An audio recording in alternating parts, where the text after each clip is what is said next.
Que todos sejam bem-vindos e possamos, irmãos, nos alegrarmos na presença do Senhor e desfrutarmos do seu amor, da sua benevolência, da sua graça e por mais um privilégio que Ele nos concedeu de estarmos aqui nessa manhã.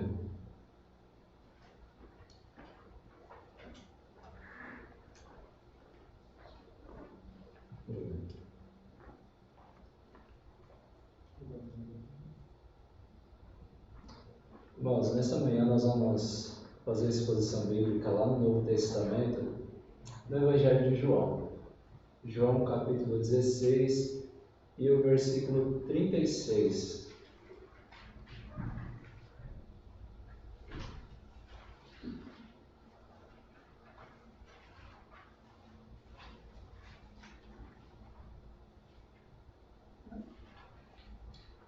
Evangelho de João, capítulo 16, o versículo 36.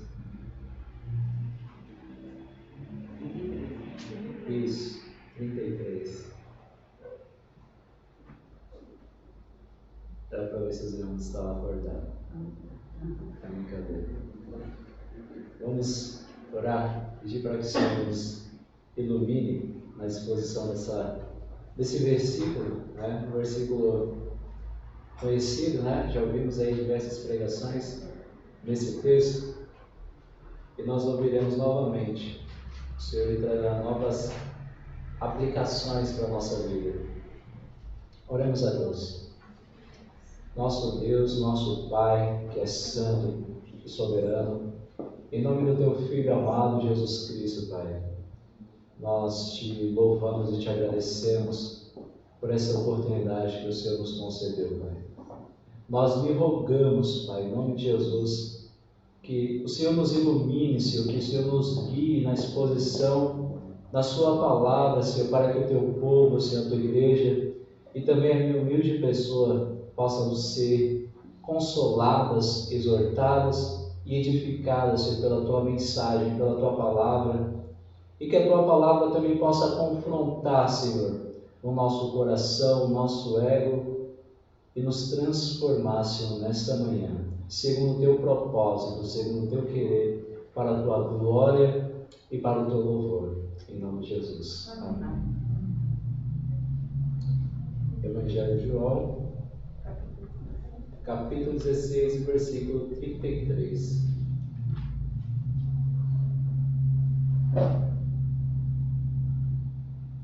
Todos acharam?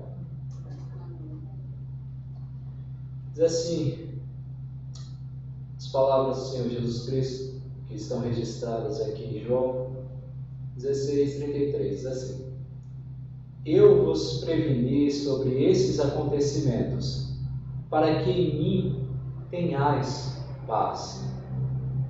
Neste mundo sofrereis tribulações, mas tende fé e coragem. Eu venci o mundo. Amém? Amém. Nós vamos meditar, nós vamos fazer exposição somente desse versículo. E, como eu já havia dito, um versículo bem conhecido, né? E às vezes mal utilizado, infelizmente, e onde aparece até alguns tipos de acréscimo, né? Como, por exemplo, no final desse versículo, Jesus disse: Eu venci o mundo, né? E aquelas pessoas que acrescentam: e vós também, e vocês também vencerão. O texto não diz isso, não há espaço para isso. O texto afirma categoricamente, firmemente, que o Senhor Jesus Cristo, Ele venceu este mundo. E nós vamos entender as palavras do Senhor Jesus Cristo aos seus discípulos. Bom, o Evangelho de João, ele é um tanto diferente e especial em relação aos demais evangelhos. Isso não quer dizer que o Evangelho de João ele seja melhor que o Evangelho de Lucas, do que o Evangelho de Marcos ou de Mateus. Não, é porque ele tem um aspecto um tanto diferente, porque ele foca mais na pessoa em si de Jesus Cristo. Um pouco diferente dos demais, que focam nos milagres, nos sermões e nos seus feitos. O apóstolo João ele foca mais na pessoa de Cristo. E onde nós vamos encontrar, quando nós olhamos para esse relato de João, né, esse relato bíblico, ele apresenta Cristo de tal forma que nós podemos realmente, perfeitamente, conhecer a Deus Pai. Porque ele, Jesus Cristo, como está registrado no capítulo 1 de João, ele deixa bem claro que Cristo ele é o Deus encarnado. Ele é o Deus que se fez homem e habitou entre nós. E nós vimos a sua glória, a glória como do Filho unigênito do Pai.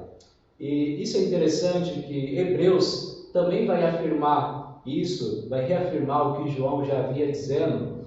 Diz assim, Hebreus capítulo 1, versículo 3. Ele quem? Jesus Cristo, que é o resplendor da glória e a expressão exata do ser de Deus, sustentando tudo o que há pela palavra do seu poder.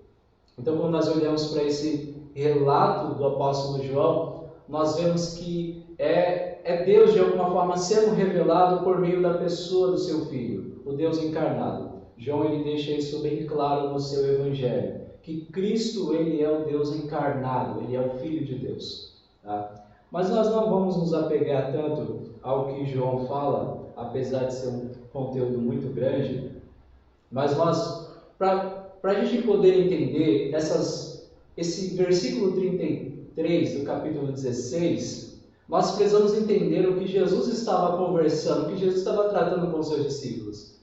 Porque se nós não entendermos qual era a conversa que Jesus estava tendo com os seus discípulos, nós vamos cair na falácia e no erro de que Jesus estava dizendo, eu venci o mundo e vocês também vencerão. Tá? Então nós vamos primeiro tratar o que Jesus estava conversando com os seus discípulos para chegar a esse ponto de dizer, eu vos preveni sobre esses acontecimentos. Que acontecimentos? O que Jesus estava falando com os seus discípulos? Eu vos preveni, eu vos alertei, para que em mim tenhais paz.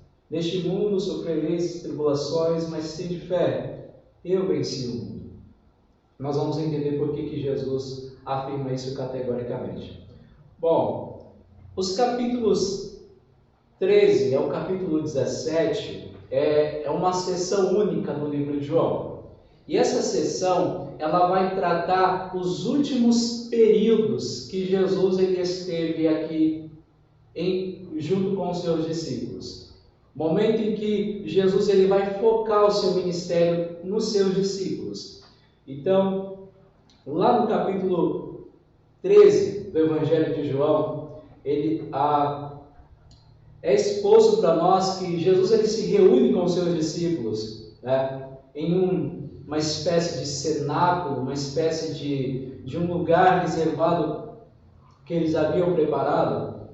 Só que não temos a certeza que se esse período que Jesus ele vai tratar, ele vai conversar com seus discípulos, seria horas antes de cearem, de celebrarem a Páscoa, ou se eram dias da semana. Nós não sabemos exatamente se foram dias que Jesus ele vai tratar. Mas quando nós olhamos pelo conteúdo que João ele relata a respeito da conversa de Cristo, dá a entender que foram dias, dias anteriores a esse momento que eles estavam no cenáculo e assim celebraram a Páscoa juntamente com a ceia.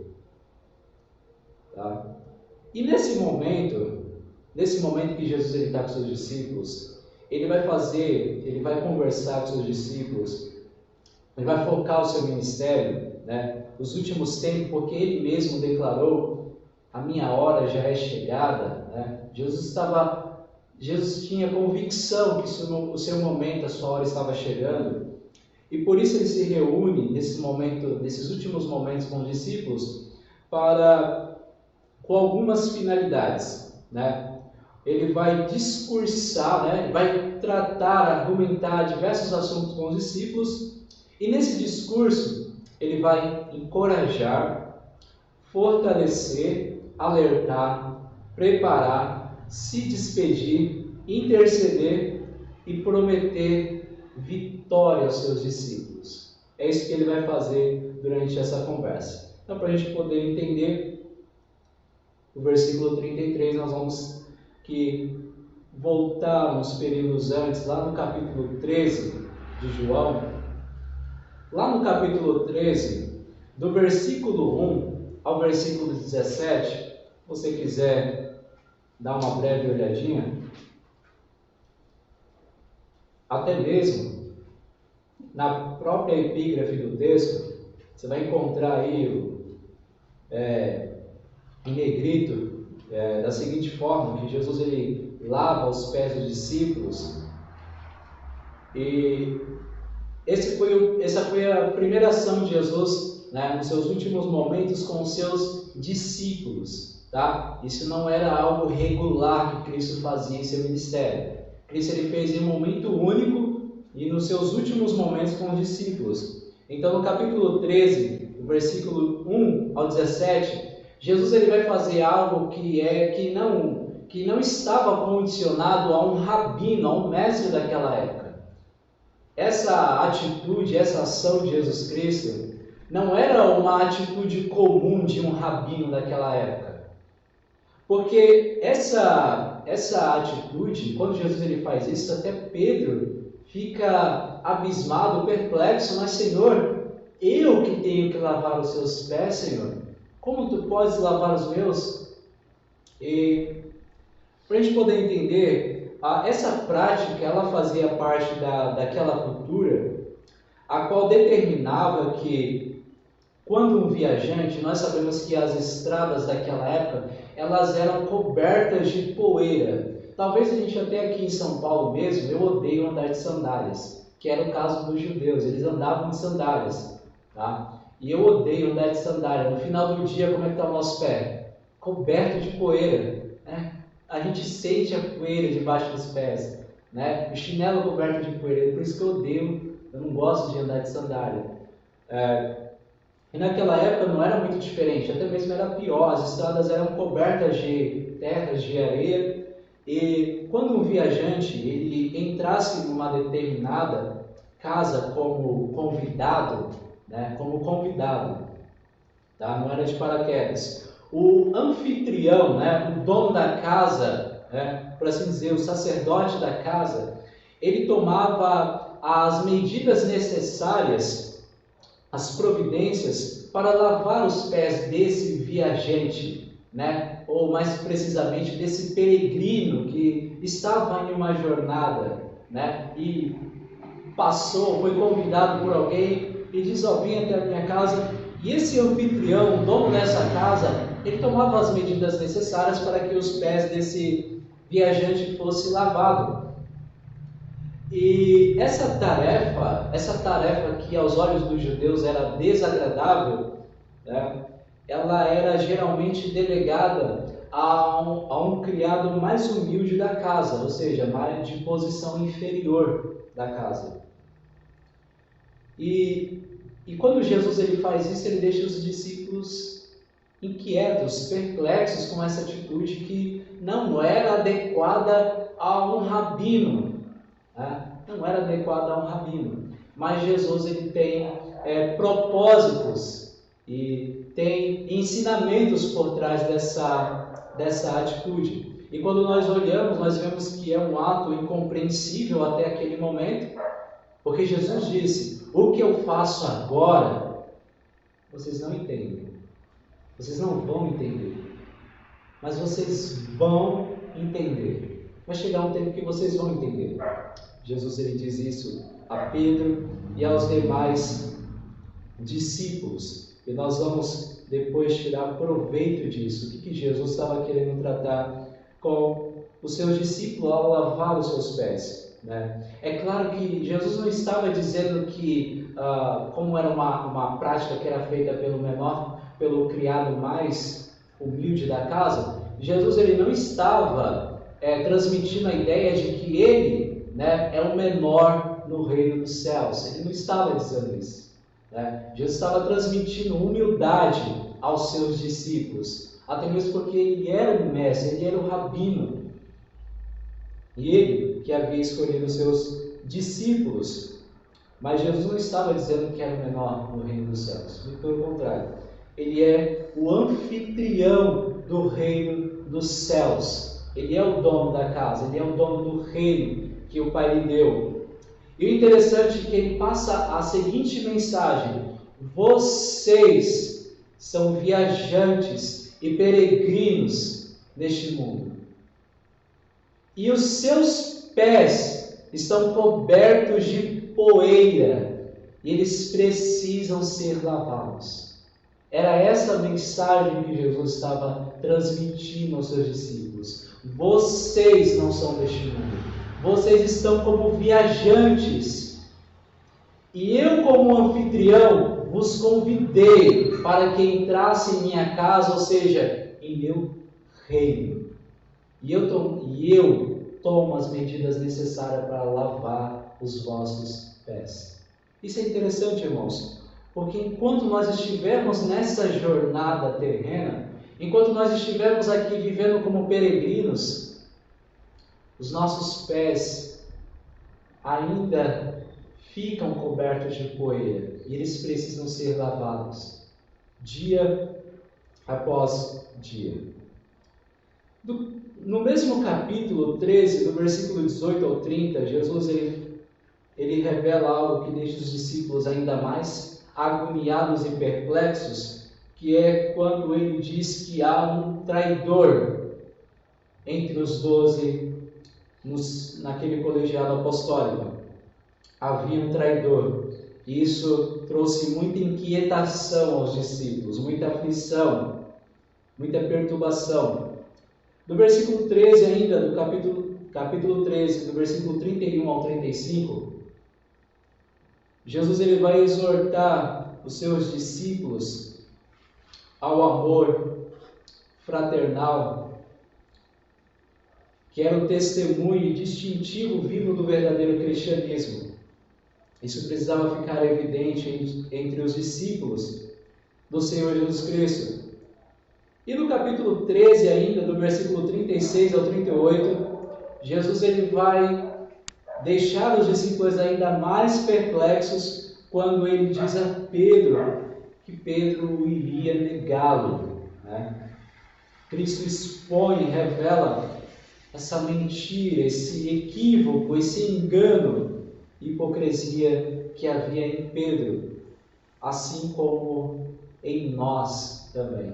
O Evangelho do Senhor Jesus Cristo, ele tem esse poder de revelar em nosso coração, de revelar em nós a nossa mentira, o nosso engano, a nossa hipocrisia.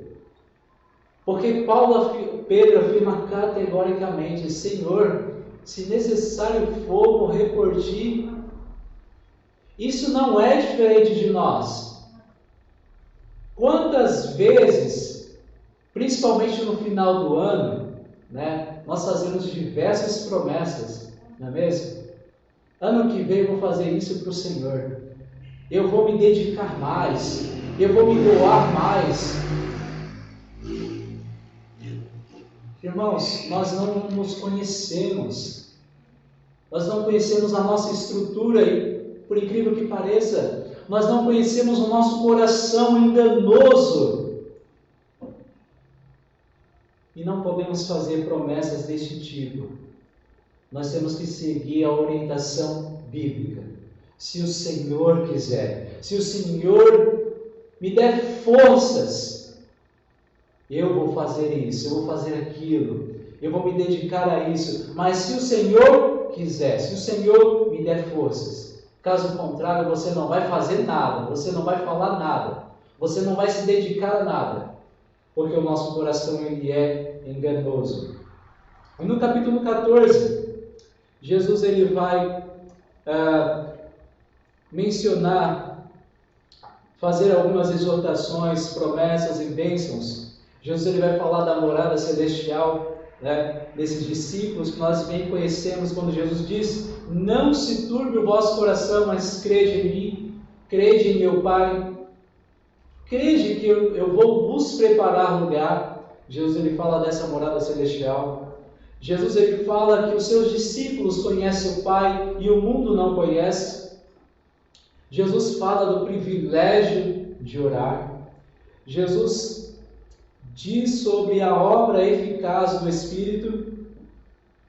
Jesus diz também que os discípulos, eles desfrutavam do amor do Pai, e Jesus Cristo também concede a sua paz, diferente da paz que o mundo pode proporcionar para o homem. Jesus ele diz que a paz que ele dá não é como o mundo dá.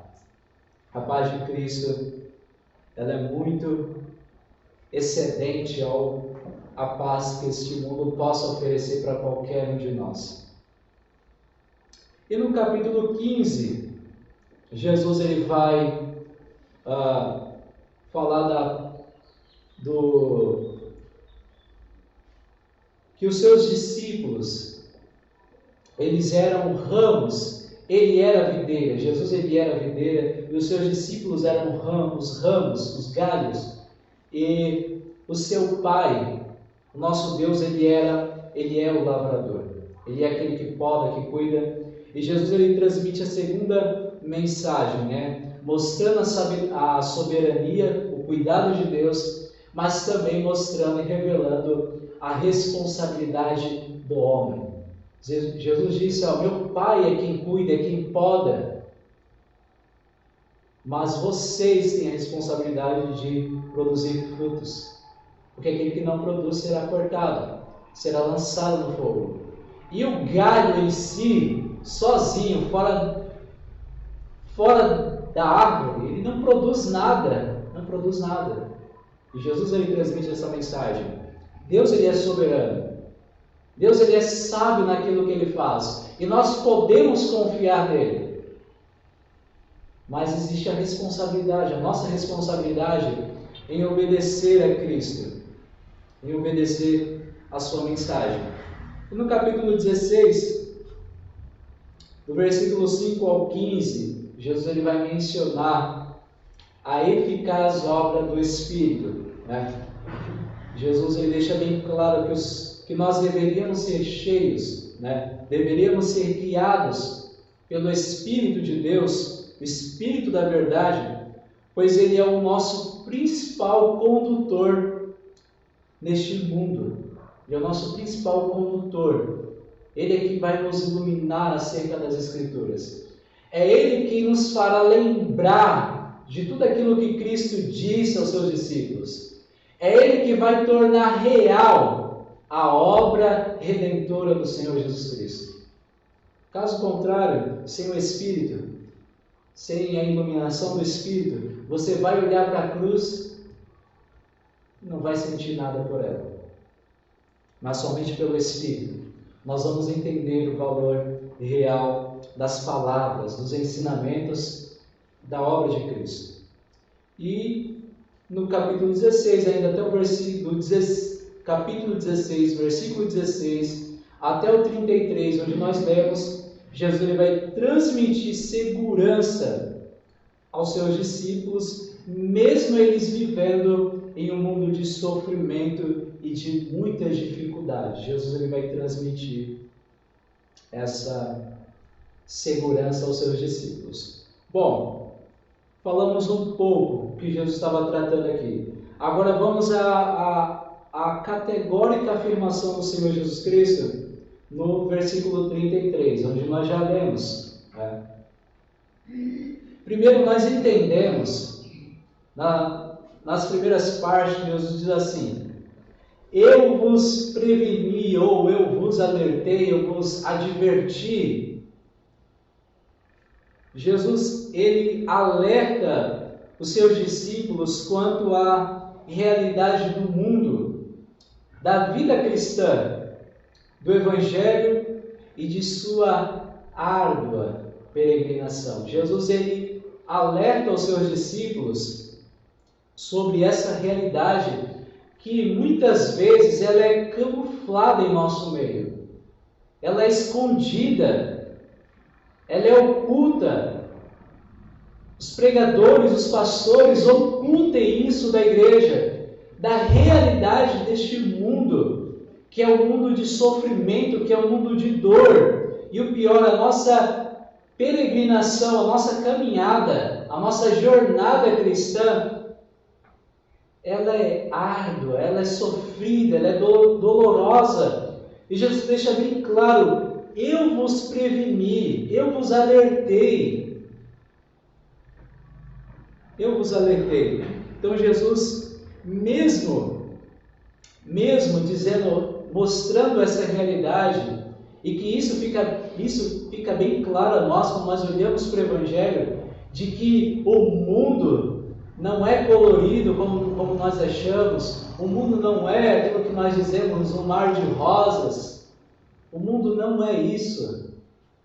O mundo, ele é sofrido por conta do pecado que tornou a nossa vida agravante, o trabalho agravante. O pecado tornou isso tudo, toda essa beleza, toda a beleza da criação em dor, em sofrimento. Jesus, ele deixa bem claro, e principalmente Jesus deixa claro a realidade da vida cristã. Precisa haver responsabilidade. A vida cristã não é aceitar Jesus e está tudo bem, e está tudo ok. E Jesus, ele deixa isso bem claro.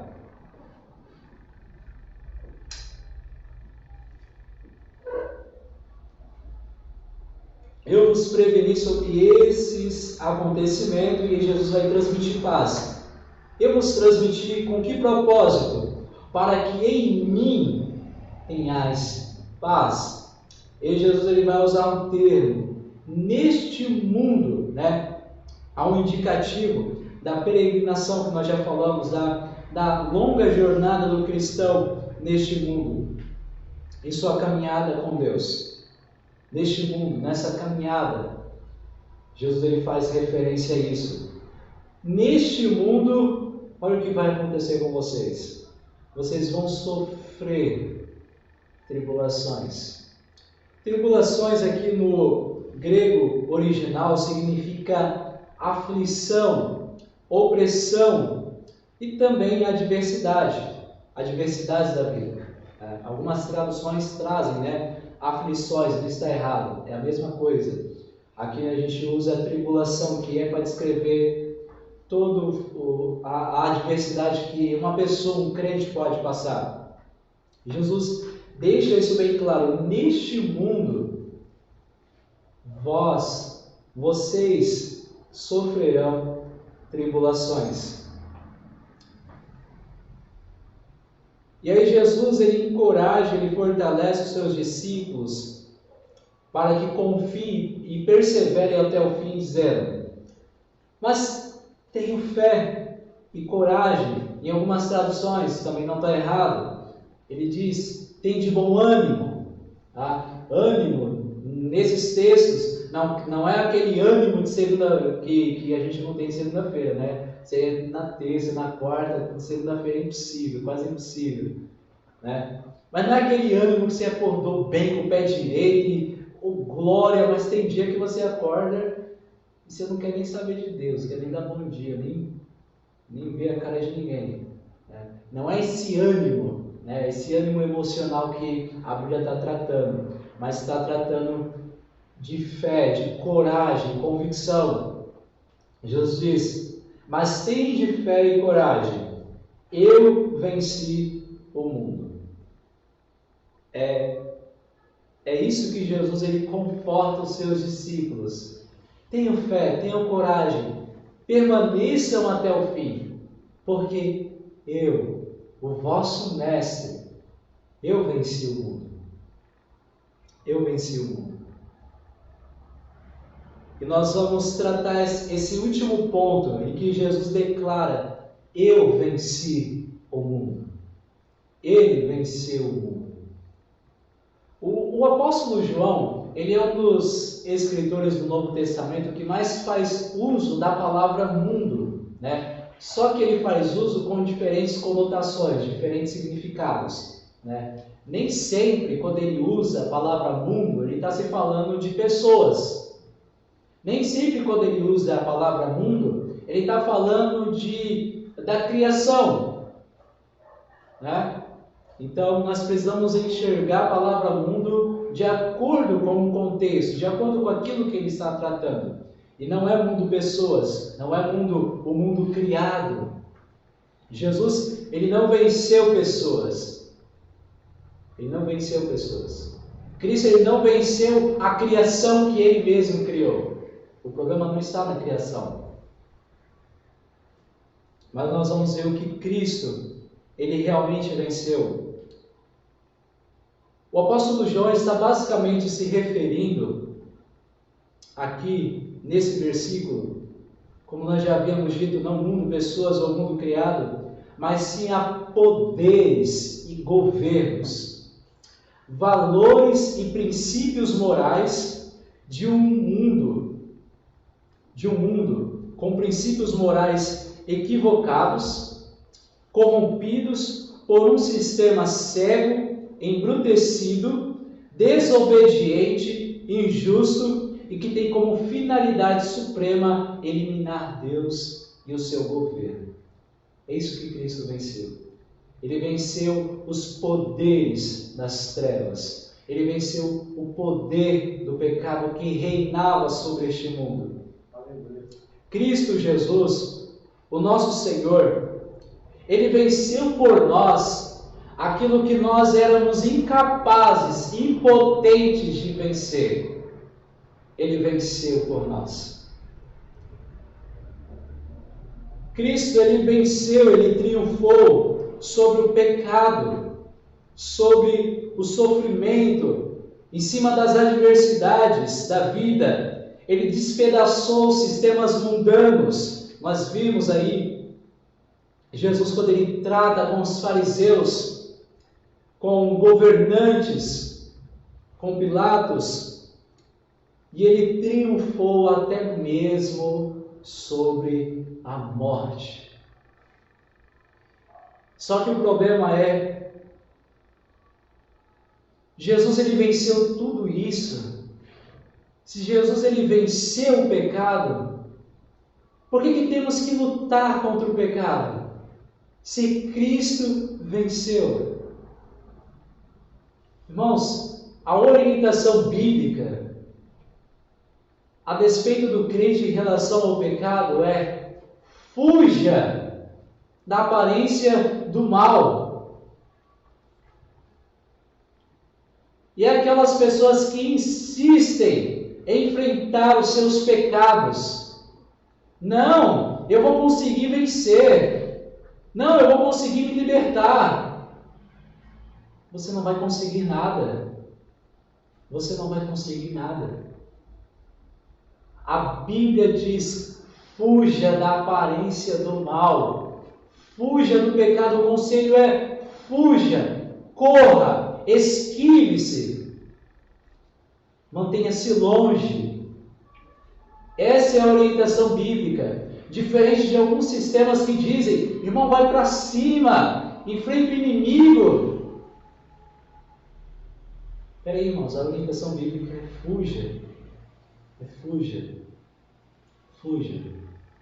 Essa é a nossa orientação, porque nós já fomos libertos do poder do pecado, porque Cristo ele venceu o pecado, que nós não seríamos capazes de vencer, muito pelo contrário.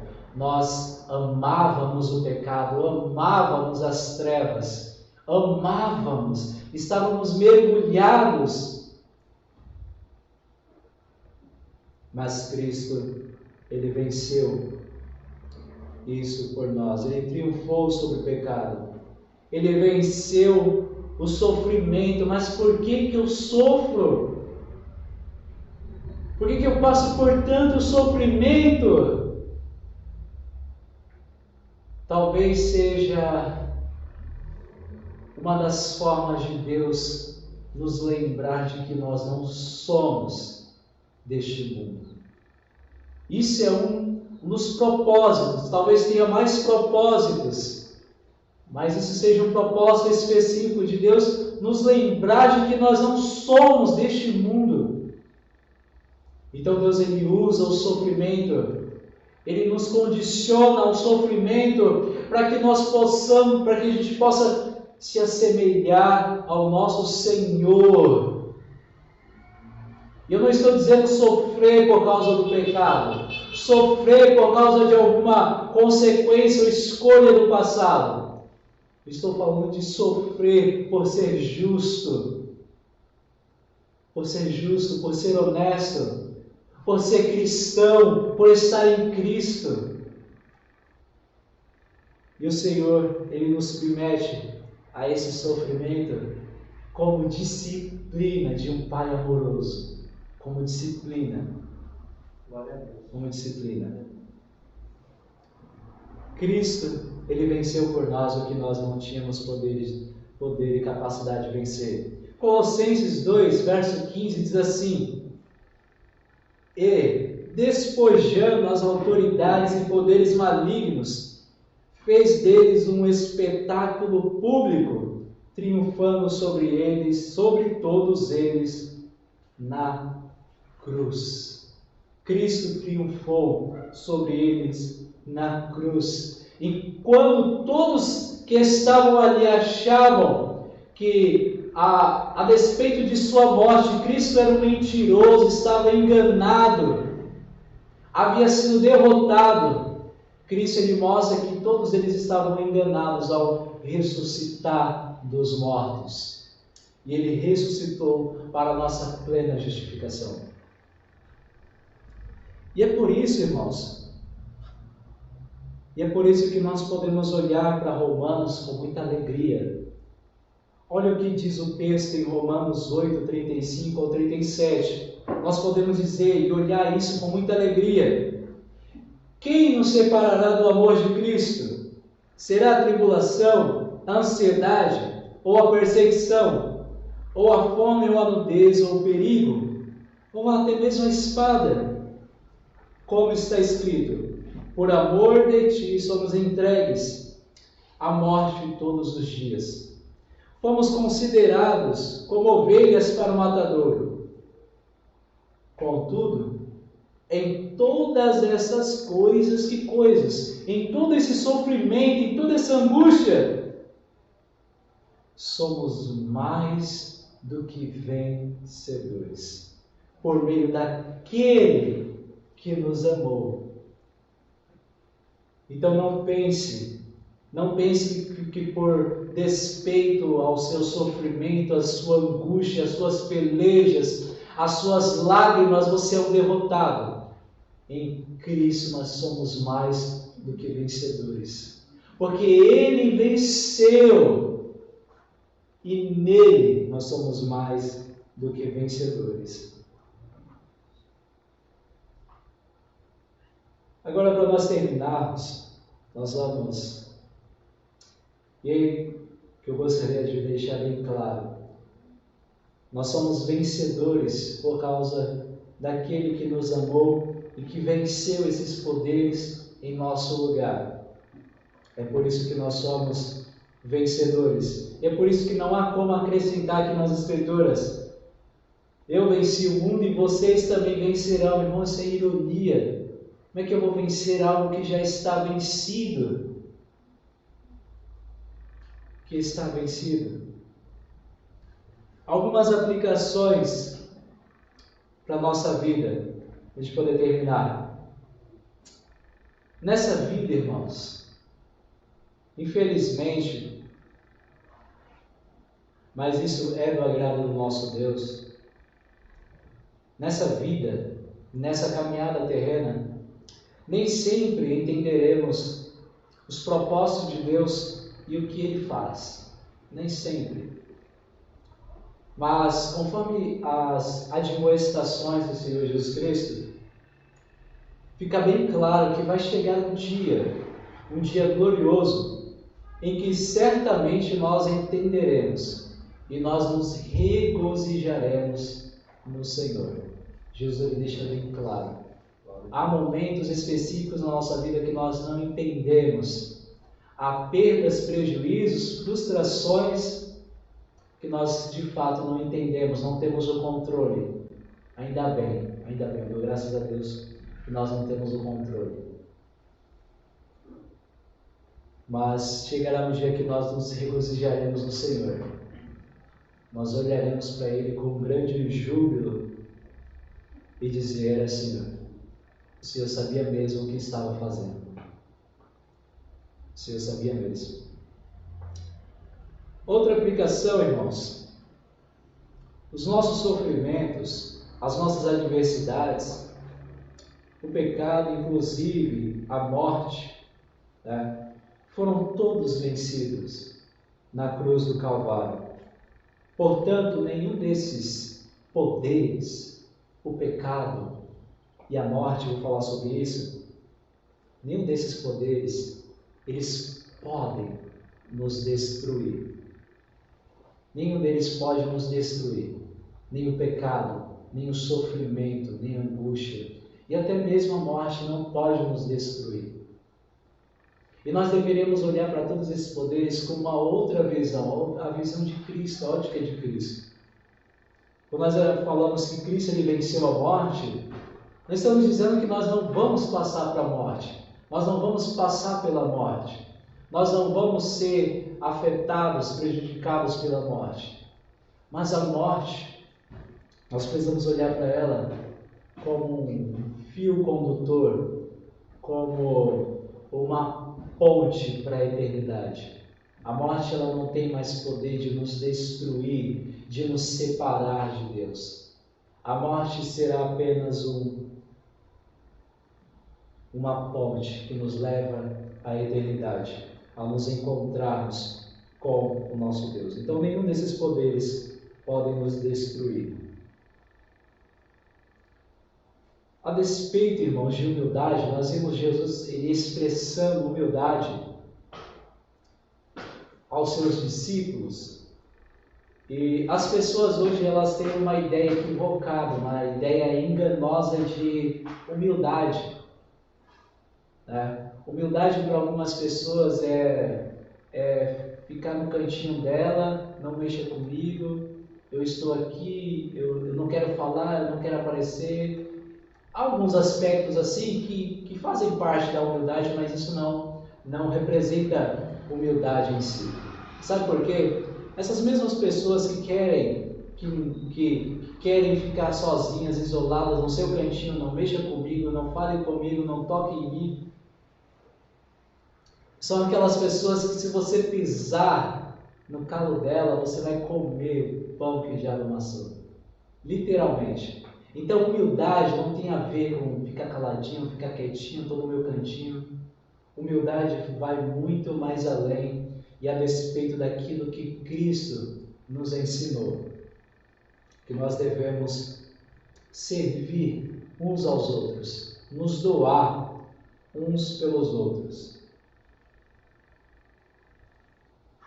Jesus Cristo, ele nos exorta, que é uma outra aplicação, ele nos exorta a retermos no nosso coração a seguinte convicção: vocês não são, nós não somos, não pertencemos a este mundo. Não pertencemos. E isso fica tão difícil da gente poder colocar isso no nosso coração. Nós não somos desse mundo. E nós nos apegamos tão facilmente às coisas desse mundo, ao trabalho, ao dinheiro e a muitos outros recursos que são bênçãos de Deus. Mas nós nos apegamos de forma errada. De forma errada. E o Senhor deixa bem claro, guarde essa convicção no seu coração. Você não é deste mundo, você está apenas como um viajante. Tá? E lembre-se de lavar os seus pés. Outra aplicação, irmãos, a exemplo de Cristo, a vitória do Senhor Jesus Cristo, a vitória que Ele obteve com êxito, só foi possível por Ele submeter-se à vontade do Pai e ao Espírito, à vontade do Espírito. Jesus ele era cheio, ele era guiado pelo Espírito. Isso, de igual modo, nós só podemos nos apossar, não é vencer. Nós só podemos nos apossar dessa vitória que foi alcançada na cruz por meio de uma vida pelo Espírito, como diz Gálatas, lá no capítulo 5. Vivam pelo Espírito, e assim serão mortificados os prazeres da carne. Somente dessa forma e também por meio da fé. Outra aplicação, talvez vocês já tenham lido aí o livro de Eclesiastes, mas conforme o livro de Eclesiastes, a vida neste mundo, talvez vocês já tenham percebido isso, mas a vida neste mundo, irmãos, ela é frustrante. Ela é frustrante. A vida nesse mundo ela é frustrante. E conforme o Evangelho, a vida cristã, ela é árdua, ela é sofrida. Mas nenhum, irmãos, que fique bem claro, nenhum dos nossos sofrimentos, eles podem ser comparados ao sofrimento do Senhor Jesus Cristo. E não só ao sofrimento do Senhor Jesus Cristo, mas também ao que a sua morte, a sua dor, o derramar do seu sangue nos proporcionou. Isso não pode ser comparado. E eu não estou dizendo isso para você ignorar a sua dor, o seu sofrimento. Eu só estou dizendo isso para você não desistir. Porque chega momentos, irmãos, que o negócio pesa, fica difícil. Mas quando nós olhamos para o sofrimento e para aquilo que o sofrimento de Cristo nos proporcionou, irmãos, nós não podemos desistir na nossa caminhada. Portanto, eu termino dizendo, como diz a Escritura, tenham fé, tenham coragem, tenham bom ânimo, né? Porque a vitória, ela já foi conquistada na cruz do Calvário. Ela já foi conquistada. E para nós nos atossarmos e não retrocedermos na fé, nós precisamos confiar no Senhor Jesus Cristo e na sua obra redentora. Nesse momento, irmão, nós vamos orar, nós vamos fazer um momento de oração e é sempre importante nós intercedermos uns pelos outros. Amém? Você pode ficar ajoelhado, sentado, vamos todos estar orando ao Senhor.